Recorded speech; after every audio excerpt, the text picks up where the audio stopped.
자, 오늘은 교리문답 18번째 말씀과 성례에 대한 이야기를 하도록 하겠습니다. 여기 봅니다. 다음 주에 또 할 거야. 문제 낼 거야. 잘 맞춰야 돼. 집중해. 알았지? 집중해. 목사님이 이렇게 얘기하는 건 뭐냐면은 어디 가서도 못 들어요. 재미없어도 들어야 돼요. 이게 너희들 잘 사는 방법이야. 지금부터 배워야 돼. 그래야 여러분들이 이 세상 쫓아가지 않아요. 그래야 여러분들이 좋은 배우자 만나서 좋은 가정 꾸릴 수 있어요. 얼마나 많은 문제의 가정들이, 여러분은 행복한 거예요. 이렇게 예배당에 나올 수 있는 거는. 그래서 여러분 배우는 거예요 지금. 그러니까 집중해. 알겠죠? 하람아, 승민아, 여기 볼게. 자, 오늘 말씀 함께 읽습니다. 출애굽기 20장 17절 시작. 그러므로 믿음은 들음에서 나며 들음은 그리스도의 말씀으로 말미암느니라. 다음 주 말씀이에요 여러분. 되기 쉽지? 네. 자, 오늘 말씀입니다. 십자가에 여러분 죽으시기, 예수님께서 십자가에 죽기 전날 예수님은 뭐 하셨을까 얘들아? 물론 사랑하셨지. 하셨던 사건이 하나 있어요. 자, 뭘까? 뭐 하셨을까? 예수님은 십자가에 달려 죽으시기 전날 밤에, 전날에 예수님의 제자들을 다 모았어요. 얘들아, 오늘이 마지막일 수 있겠구나. 너희들과 함께 떡과 포도주를 떼면서, 그렇게 예수님은 십자가에 달리기 전날 밤에 제자들과 함께 떡과 포도주를 마셨습니다. 자, 그럼 얘들아, 이 떡과 포도주에는 의미가 있어요. 시간이 되자 예수께서는 사도들과 함께 상에 기대어 앉으셨습니다. 그러고는 그들에게 말씀하셨습니다. 내가 고난받기 전에 너희와 함께 유월절 음식 먹기를 간절히 원했다. 유월절에는 이 빵과 포도주를 먹는데 성경을 보면 떡이다 라고 표현을 합니다. 이에 잔을 받으사 감사기도 하시고 이르시되 이것을 갖다가 너희끼리 나누라. 예수님께서는 포도주를 나눠주시고 이것을 나누어 먹어라 라고 말씀하셨어요. 그리고 이것은 나의 피다 라고 말합니다. 또 떡을 가져가서 감사기도 하시고 떼어 그들에게 주시며 이르시되 이것은 너희를 위하여 주는 내 몸이라. 떡을 떼어주면서 이건 내 살이다, 내 몸이다 라고 말한 거예요. 진짜 살을 줬을까? 아니요. 그만큼 예수님은 십자가에서 피를 흘리시고 살점이 찢기도록 그렇게 십자가에 달려 죽으셨던 거예요. 바로 이 성만찬은 십자가에서 죽으시는 예수님을 상징하는 그런 자리였던 거예요. 너희들이 오늘 이 자리를 갖는 거는 내가 너희를 얼마나 사랑하는지, 그리고 내가 이 십자가에 이렇게 죽고, 그리고 이것을 통하여서 너희들은 영원한 생명을 얻을 수 있다라는 그런 상징적인 의미가 있는 거예요. 그리고 그들이 사도의 가르침을 받아 서로 교제하고 떡을 떼며 오로지 기도하기를 힘쓰라. 최초의 교회는 사도행전에서 처음 등장을 합니다. 그게 첫 번째 교회예요. 자, 따라해 봅니다. 초대교회. 바로 이 초대교회가 2000년 전에 예수님이 돌아가시고 난 후에 처음 생긴 교회예요. 그때 교회가 2000년이 지난 다음에 바로 예각교회까지 생기게 된 거죠.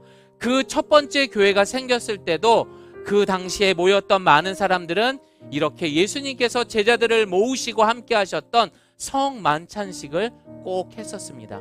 떡을 떼고 뭘 마셨다 얘들아? 포도주를 마셨어요. 이렇게 하면서 예수님의 죽음을 생각했었습니다. 그래서 최초의 교회, 초대교회가 은혜 받았던 세 가지가 있었어요.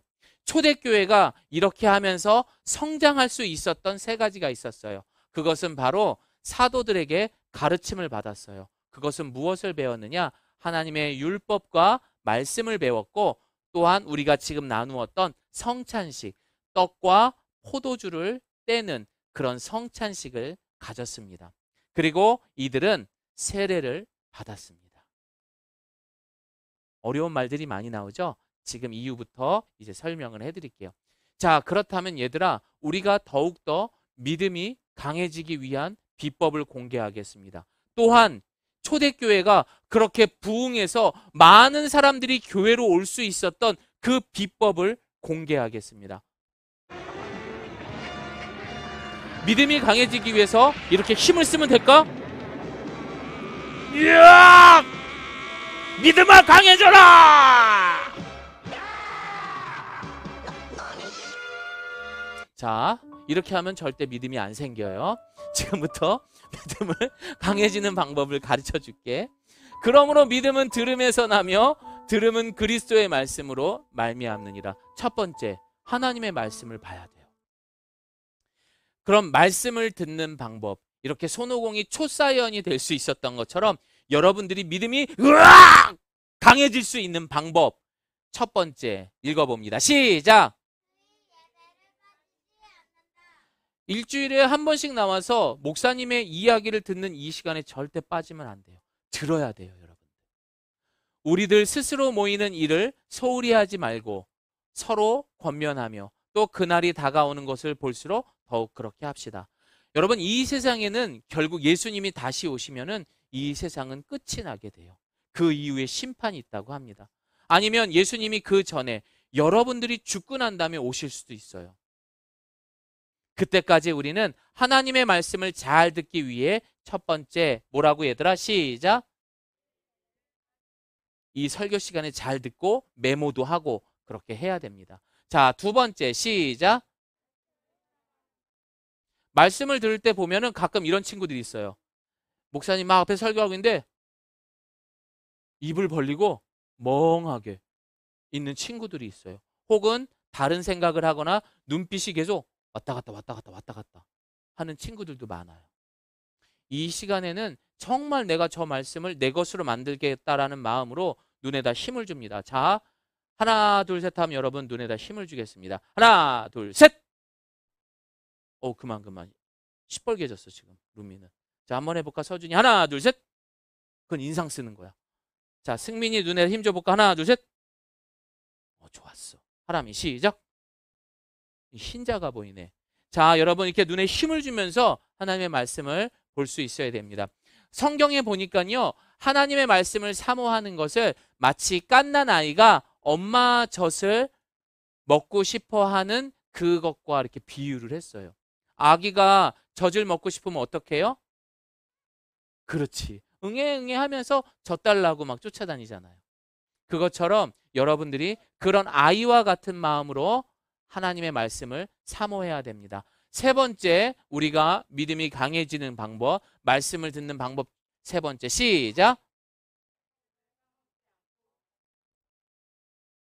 그래서 여러분들 메모해야 돼요. 메모하고 다음 주에도 퀴즈를 낼 거야. 오늘 배운 거에 대해서. 그렇게 여러분들이 계속 주일날 배웠던 말씀을 새기고 또 새길 수 있어야 됩니다. 자, 따라합니다. 요기. 머리로 하게 되면은 삶으로 옮겨지지가 않아요. 하지만 가슴판에 새기게 되면은 삶으로, 행동으로 옮겨지게 돼요.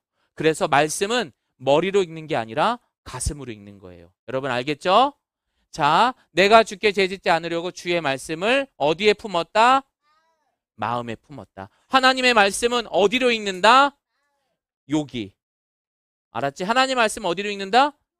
요기에다 읽는 거야. 알겠죠?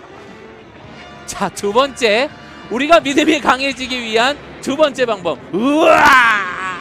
하나 더 가르쳐주지. 얘들아, 안 재밌냐 이거? 난 이거 막 준비하면서 되게 좋아하겠는데 막 이랬는데 표정들이 왜 그래? 자, 바로 두 번째, 우리 어른들은 밑에 층에서 이제 기다리실게요. 예. 믿음이 강해지는 두 번째 방법은 바로 세례와 성찬입니다. 첫 번째는 말씀을 사모하는 거고 두 번째는 바로 세례와 성찬입니다. 그럼 지금부터 세례와 성찬에 대해서 배워보겠습니다.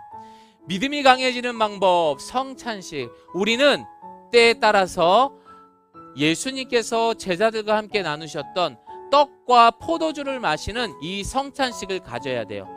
그래서 다음 주에는 우리가 떡을 떼진 않아도 포도주는 못 마셔도 같이 애찬식을 해서 떡을 떼는, 빵을 떼는 그런 시간을 한번 가져보도록 하겠습니다. 자, 주 예수께서 다 잡히시던 밤 떡을 가지고 축사하시고 떼어 가라사대 이것은 너희를 위하는, 따라합니다, 내 몸. 떡은 예수님의 몸을 상징하는 거야. 떡은 뭐라고 얘들아? 그렇지, 예수님의 몸. 이것을 행하여 나를 기념하라 하시고 식후에 또한 이와 같이 잔을 가지시고 가라사대 이 잔은 누구의 피? 그렇지, 예수님의 피로 세운 새 언약이다. 다시 말해서 이 떡과 포도주를 마신다는 것은 내가 예수님을 영접하고 예수님과 함께하는 사람입니다 라는 의미가 담겨져 있는 것입니다. 여러분, 결혼식은 왜 하나요? 남자 여자가 한평생 부부로 행복하게 살겠습니다 라는 약속이에요. 우리 교회에서도 그런 약속이 있어요. 바로 이 세례라는 것이 있어요. 따라합니다, 세례. 예수님께서도 이 땅에 오셨을 때 세례 요한에게 세례를 받으셨습니다. 그것은 하나님의 내가 백성입니다, 나는 하나님과 함께합니다 라는 결혼식과 같은 예식이에요. 여러분, 나는 세례 받았다 손 들어보세요. 세례 받았다, 유아 세례 받았다 손 들어보세요. 자, 손 내리고. 세례 안 받은 친구들은 세례 받을 거예요. 이제 이렇게 세례식이 있습니다. 여러분, 세례를 할 때 보면 세례 요한은 예수님을, 우리 승민이가 앞으로 나와볼까?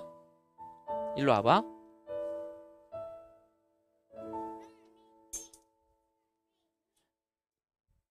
승주야, 평소에 잘해야 돼.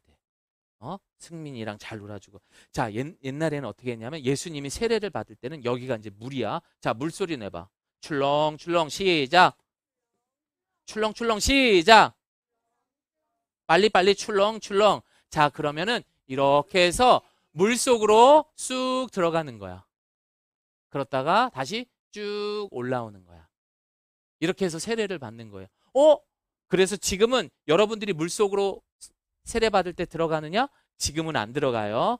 지금은 성찬기에 물을 받아서 물을 이렇게 찍어가지고 성부와 성자와 성령의 이름으로 세례를 주노라, 이렇게 간단하게 하고 있습니다.